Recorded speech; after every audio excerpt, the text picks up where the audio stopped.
The deYoung Museum in San Francisco is open to the public and celebrating Black History Month with several major works in its recently opened American Art Gallery. Here to tell us more about them is Tim Anglin, Burgard, Distinguished Senior Curator for the Fine Arts Museums of San Francisco.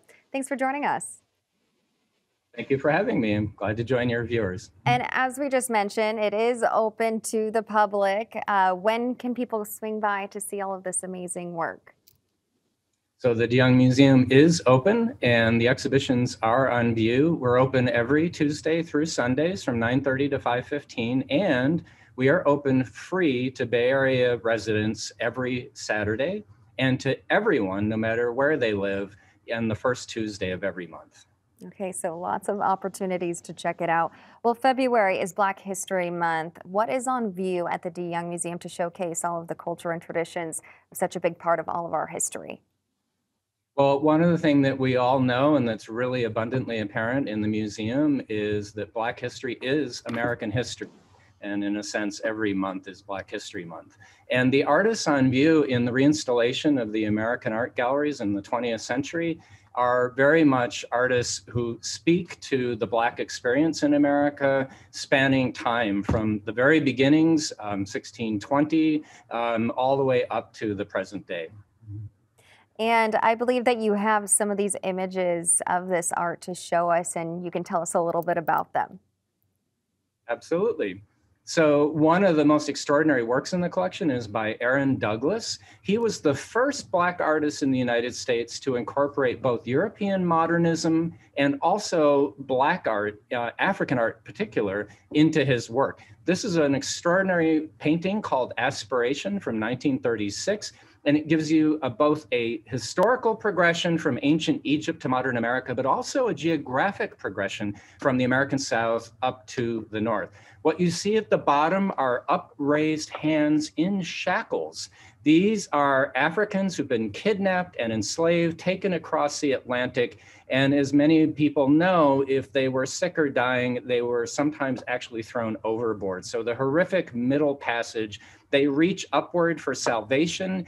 And then above them is the figure of Egypt seated on a plinth holding an open book. This represents the accomplishments of Egyptian civilization. Standing on the plinth above are modern, educated Black people holding chemistry beakers, a globe for geography, architectural tools.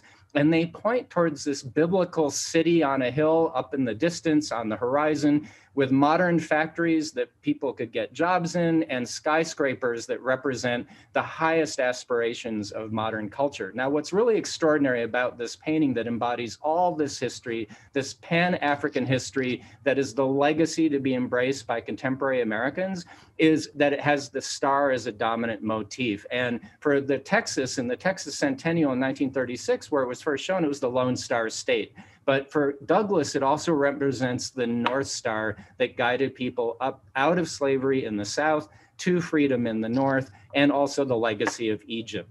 Really incredible stuff. What does it mean to bring all of this work together right here in the Bay Area? Well, one of the great things about it is we have a broad 350-year survey of American art. So it's really essential that these visions and these voices are part of that story that we tell for our audiences, especially for school children who come from all the Bay Area schools, including SF Unified. And in a way, artists historically have always been the canaries in the coal mine who are most sensitized to contemporary events, but also have that broader look back at their history, their legacy, and tie it all together in a way that reminds us that though the art may be older, sometimes the vision is often very contemporary and speaks to us to this day. And I believe we have another image to show our viewers. Can you tell us what we're looking at here? This is the artist Claude Clark. This was a friend of Aaron Douglas's, and Claude Clark studied at a museum in Philadelphia, the Barnes Collection. He eventually settled here in the Bay Area, so he's a Bay Area artist. He lived in Oakland. And what he saw at the Barnes Collection was works by Pablo Picasso, who appropriated, or some would say stole, African art motifs and incorporated them into his work to sort of create Expressionism and Cubism, the great modern art movements at the beginning of the 20th century. Claude Clark sees this artist, but he basically decides to take African art back. He's going to claim it as his legacy from Africa and also from Egypt, which was often claimed by Western cultures and museums as being theirs rather than being part of Africa. And what you see here is he's actually incorporated an African mask into the face of this young street kid. And so the beautiful eyebrow that runs into the nose and the protruding mouth, these are from African boile sculptures.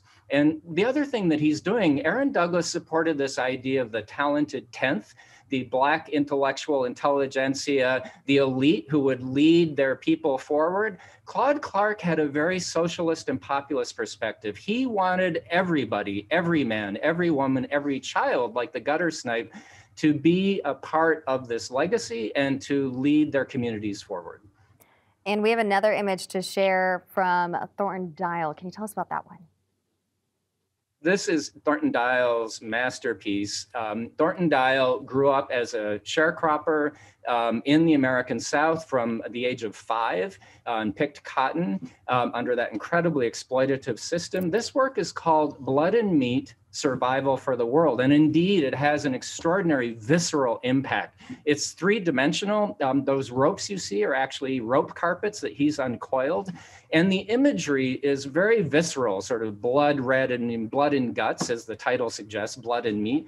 Now, what you see, you don't see at first. In fact, there is a giant tiger walking in profile from the right to the left. You can see his tongue hanging down there at the upper left. And he talked about the tiger as a symbol of strength, but the tiger can also camouflage himself. And this was something very important for African Americans in general, or artists in particular working in the South who might be critiquing Jim Crow racism. This painting is about the civil rights movement. And what you see are faces at the upper left, the upper right, and the lower left. And these faces, Dial said, represent Martin Luther King, John F. Kennedy, and Robert Kennedy.